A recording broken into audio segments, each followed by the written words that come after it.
Welcome to your channel blogger বয় দিবসের সাথে তোমরা রয়েছো। আজকে চলেছি নতুন একটা ভিডিওর সাথে। আমরা চলেছি কিরণ সঙ্গের কাছে, যেখানে আগের বছর খুব সুন্দর একটা থিম করেছিল আর এই বছর একটা ভালো থিম করতে চলেছে। তো সেই উদ্দেশ্যে তোমাদেরকে ইনফরমেশন দেওয়ার জন্য চলে এলাম আবার একটা নতুন ভিডিও নিয়ে।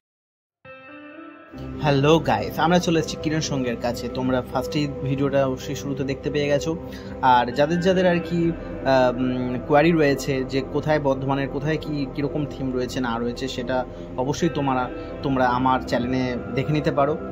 তোমরা সকলে মিলে যারা নতুন যারা ভিউয়ার্সরা রয়েছো, যারা সাবস্ক্রাইবাররা রয়েছো, অবশ্যই এই ভিডিওকে সাপোর্ট করো, আমার এই চ্যানেলকে সাপোর্ট করো আর লাইক কমেন্ট অবশ্যই শেয়ার একটা করে দিও গাইস।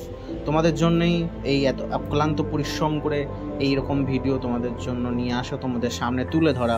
অবশ্যই তোমরা বুঝতে পারছো এটা কিরণ সঙ্গের একটা ভালো একটা থিম নিয়ে এটা তৈরি হয়েছে। স্ট্রাকচারটা তোমরা দেখতে পাচ্ছ, আস্তে আস্তে করে যত আগে জানবে অবশ্যই দেখতে থাকো। Welcome to your channel blogger বয় দিবসের সাথে তোমরা রয়েছো। আজকে চলেছি নতুন একটা ভিডিওর সাথে। তোমাদেরকে দেখাতেই চলেছি যে পুজো প্যান্ডেল কোথায় কোথায় কী রয়েছে, বর্ধমানের কোথায় কোথায় কীরকম থিম রয়েছে সেটা তোমাদেরকেও ইনফরমেশন দেওয়ার জন্য। তো আমরা চলে এসেছি বর্ধমানের কিরণ সঙ্গের কাছে, যেটা আগের বছরে খুব সুন্দর একটা থিম করেছিল। এই বছরে একটা ভালো একটা থিম করতে চলেছে। তো সেই থিম সম্পর্কে তোমাদেরকে আলোচনা করবো। অবশ্যই তোমরা এই ভিডিওটা দেখতে থাকো।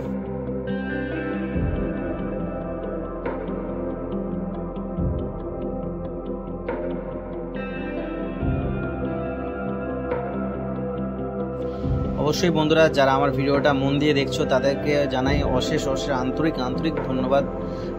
তারা আমার ভিডিওটা পুরোটা দেখছো। আর এই ভিডিও শেষে তোমাদেরকে ফাইনালি আমি জানাতে চলেছি এবছরের কিরণ সঙ্গের থিম হলো রাম মন্দির হচ্ছে এই কিরণ সঙ্গের থিম। তোমাদের সামনে তুলে ধরলাম এই কিরণ সঙ্গের যে স্ট্রাকচারটা, এই কিরণ সঙ্গের যে ভিউটা তোমাদেরকে সামনে তুলে ধরার চেষ্টাটা টুকু করলাম। অবশ্যই এই ভিডিওকে লাইক কমেন্ট সাবস্ক্রাইব অবশ্যই করে দেবো গাইস।